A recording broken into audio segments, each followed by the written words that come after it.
Welcome to our channel education and clear.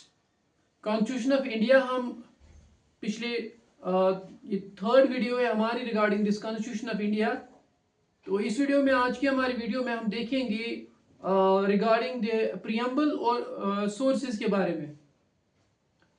तो जैसे आपने लास्ट वीडियो में भी हमने आपको बताया था कि दैट प्रियम्बल जो है ड्राफ्ट किसने किया था बस, और इसमें डिटेल्स हमने ऐड नहीं की थी, but today we will add some more information regarding the preamble। ये preamble जो है, अगर आप इस वर्ड का देखेंगे, इंग्लिश जुबान का अल्फाज है, इंग्लिश वर्ड है, लेकिन इसको निकाला गया है लातीनी जुबान के एक अल्फाज से, वर्ड से preambulus। preambulus का मतलब है इंट्रोडक्शन। जैसे फॉर एग्जाम्पल हम कोई वीडियो स्टार्ट करते हैं तो हम उस वीडियो में हम क्या बताने जा रहे हैं, तो हम एक तो अपने आप को, अपनी चैनल को और उस टॉपिक को इंट्रोड्यूस करते हैं अपनी ऑडियंसेस को, और उसके बाद जो है उसके बाद हम स्टार्ट करते हैं। आपको पहले से ही पता चलता है कि दैट आप इस वीडियो में क्या सुनने जा रहे हैं। सो इंट्रोडक्शन एक मेन चीज होती है किसी भी चाहे बुक हो, चाहे कोई वीडियो हो, चाहे कोई भी चीज हो, इंट्रोडक्शन बहुत इंपॉर्टेंट होता है। तो जो कॉन्स्टिट्यूशन ऑफ इंडिया का जो इंट्रोडक्शन है उसको प्रियम्बल बोलते हैं। एवरीवेयर इन द वर्ल्ड इसको प्रियम्बल ही बोलते हैं। तो इसको आप ऐसे भी ले सकते हैं, इट्स एन इंट्रोडक्टरी स्टेटमेंट। ये एक इंट्रोडक्टरी स्टेटमेंट जो इंट्रोड्यूस करता है किसको, कॉन्स्टिट्यूशन ऑफ इंडिया को, उसके बेसिक्स आपको पहले ही बता देता है कि दैट इसका पर्पस क्या है, एज इट्स रिटन हियर, इसकी फिलॉसफी क्या है, इसका इस्तेमाल कहाँ पे, कैसे, आइडियाज, इसके अंदर कैसे आइडियाज, आपको इसका नेचर कैसा है, इसकी एस्पिरेशंस, आप क्या उम्मीदें रख सकते हो from the constitution of India, plus the objective, इसका मकसद क्या है, why this constitution of India is so important. तो ये सारी चीजें क्लियर करता है कौन, ये करता है preamble of the constitution of India. इसको ड्राफ्ट करने वाले कौन है, इसको ड्राफ्ट करने वाले हैं जवाहरलाल नेहरू, और बिफोर द इंडिपेंडेंस उन्होंने प्रेजेंट किया था जो कॉन्स्टिट्यूएंट असेंबली थी, जो कि इससे पहले क्योंकि आज़ादी से पहले भी इलेक्शन हुआ करते थे, और उसमें भी जो बहुत सारे पावर्स लोकल गवर्नमेंट के हाथ में ही थे। ब्रिटिशर्स का तो क्राउन तो उसी के अंडर काम होता था, बट अपने मेंबर्स हुआ करते थे, इलेक्शंस हुआ करते थे, सब चीजें हुआ करती थी। तो उस कॉन्स्टिट्यूएंट असेंबली को वहां पे प्रेजेंट किया एक ऑब्जेक्टिव रेजोल्यूशन के नाम से जवाहरलाल नेहरू ने, और कब किया, 13 दिसंबर 1946 को, मींस 15 अगस्त 47 से बहुत पहले। लेकिन उसके बाद फिर इसको अडॉप्ट किया गया 22 जनवरी 1947 में। तो आप देख सकते हैं कि दैट जो प्रियम्बल है इंट्रोड्यूस किया, प्रेजेंट किया एज ऑब्जेक्टिव रेजोल्यूशन, ऑब्जेक्टिव यहाँ पे कि मकसद क्या है कि इसका कॉन्स्टिट्यूशन ऑफ इंडिया को वो प्रेजेंट किया था प्रियम्बल में ही 13 दिसंबर 46, बट अडॉप्टेड इन 22 जनवरी 1946। इसको अमेंड भी किया जा सकता है, और इसको अमेंड किया गया 42 जो अमेंडमेंट एक्ट है जो 1976 में, आप देख सकते हैं यहाँ पे जो 42 अमेंडमेंट एक्ट है 1976 जब Indira Gandhi prime minister of India थी, तो उस वक्त इसको अमेंड किया गया और कुछ चीज़ों को इसमें ऐड किया गया और कुछ मॉडिफिकेशन की गई थी वहाँ पे। तो this is the basic about this preamble of of constitution of India. अब यहाँ पे जैसे लास्ट टाइम हमने बात की थी कि दैट जो कॉन्स्टिट्यूशन ऑफ इंडिया है इसको डिफरेंट सोर्सेज से लिया गया।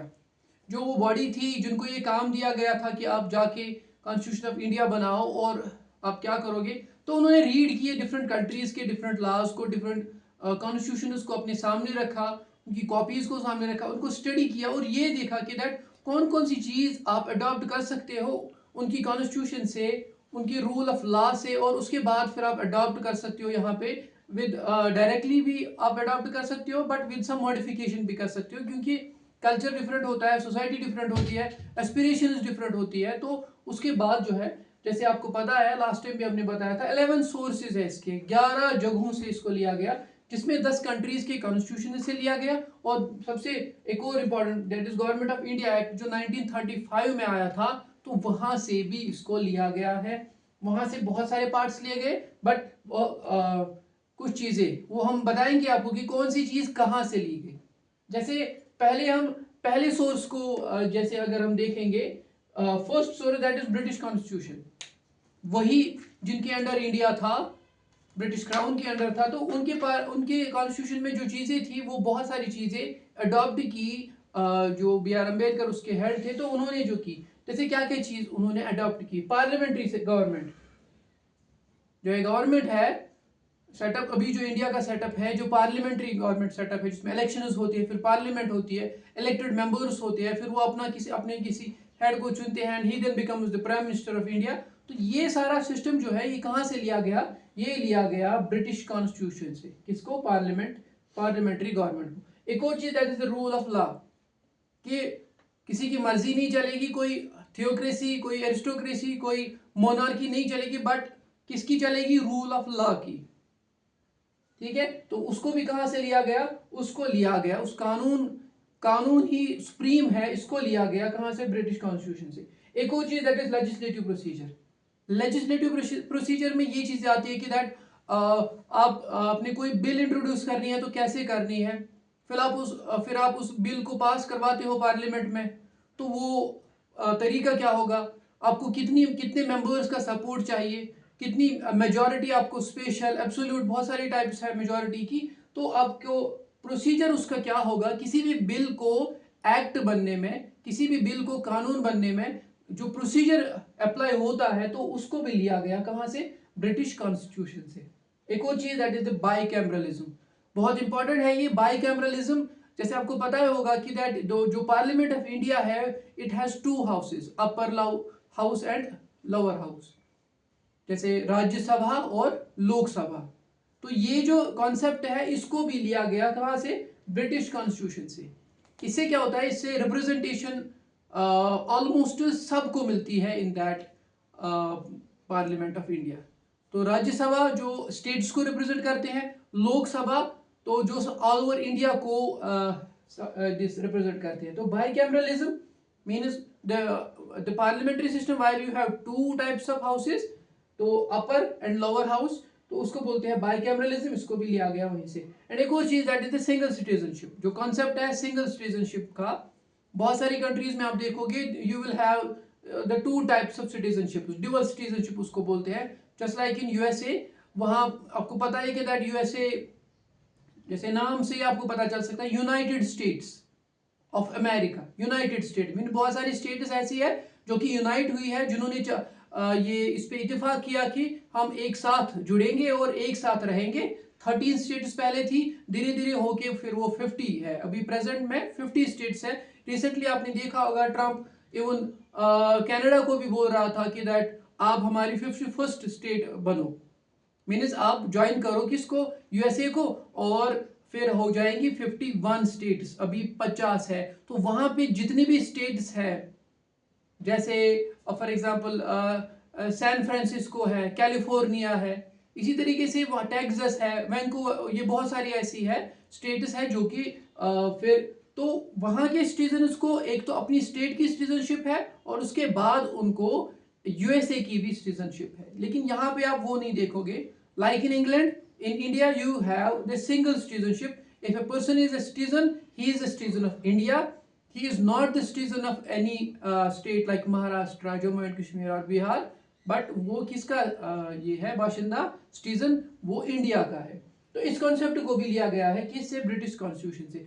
अब आपको ये याद कैसे रहेगा? अब एक सिंपल ट्रिक है, मैं जितने भी सोर्सेज आपको यहाँ पे मेंशन करूंगा आगे आने वाली वीडियो में आप देखेंगे, तो उनके साथ साथ मैं आपको एक ट्रिक भी दूंगा जिससे आप उसको याद कर सकते हो। जैसे यहाँ पे एक सिंपल ट्रिक है, पार्ले बिस्किट, पार्ले बिस्किट, जैसे PA parliamentary government, R rule of law, LE Parle legislative procedure, LE फिर है बाइकैमरलिज्म, बीआईएस, और फिर है सिंगल सिटीजनशिप, जैसे सिटीजनशिप का सी। तो पार्ले बिस्किट, तो इससे आपको ये आसानी होगी इसको याद रखने में कि कौन कौन सी चीज को कहां कहां से निकाला गया है। So you can remember it, memorise it very easily. जब आपको कोई ट्रिक, आप क्योंकि जब कल आप दूसरी स्टेट का पढ़ोगे, तीसरी का पढ़ोगे और आगे जाके आप बराबर आप 10 स्टेट्स का पढ़ोगे तो यू विल फील कंफ्यूज्ड, आप इंटरमिक्स कर दोगे फिर यूएसए का इंग्लैंड में, इंग्लैंड का फ्रांस के साथ, तो उससे क्या होगा, उससे जो भी इंटरमिक्सिंग होगी ना, तो कल को जब क्वेश्चन आएगा तो आप वहां पे भी कंफ्यूज हो जाओगे, आप नहीं कर पाओगे। बट अगर आपकी ट्रिक्स याद होगी तो बहुत चांसेस है कि आपको ये चीज याद रहेगी। तो ये तो था जो हमने प्रियम्बल के बारे में थोड़ी सी आपको इन्फॉर्मेशन दी जो कि आ सकता है एग्जाम में। And the second thing is that is the sources of constitution, क्योंकि कॉन्स्टिट्यूशन का एक ऐसा टॉपिक है जिसमें बहुत कुछ आपने पढ़ना है, जिसमें इंफॉर्मेशन भरी पड़ी है और क्वेश्चन कहीं से भी आ सकता है। So you will have to be well prepared, और आपने क्या करना है, हर एक चीज को एटलीस्ट टच करना है ताकि वो क्वेश्चन आपसे छूट ना जाए, क्योंकि इसमें से चाहे एनटी का एग्जाम हो या दूसरे एग्जाम हो, और 2 या 3 ऑब्जेक्टिव क्वेश्चन आने के चांसेस है। ठीक है, तो इंशाल्लाह अगली वीडियो में हम क्या करेंगे, आपको जो दूसरे सोर्सेज है, फिर जितने भी हो पाएंगे हमसे 2 3 4 अलग अलग कंट्रीज से, क्योंकि 10 सोर्सेज 10 कंट्रीज का हमने टच करना है, तो और 2 3 सोर्सेज हम अब तक लाएंगे। तब तक के लिए अल्लाह हाफिज।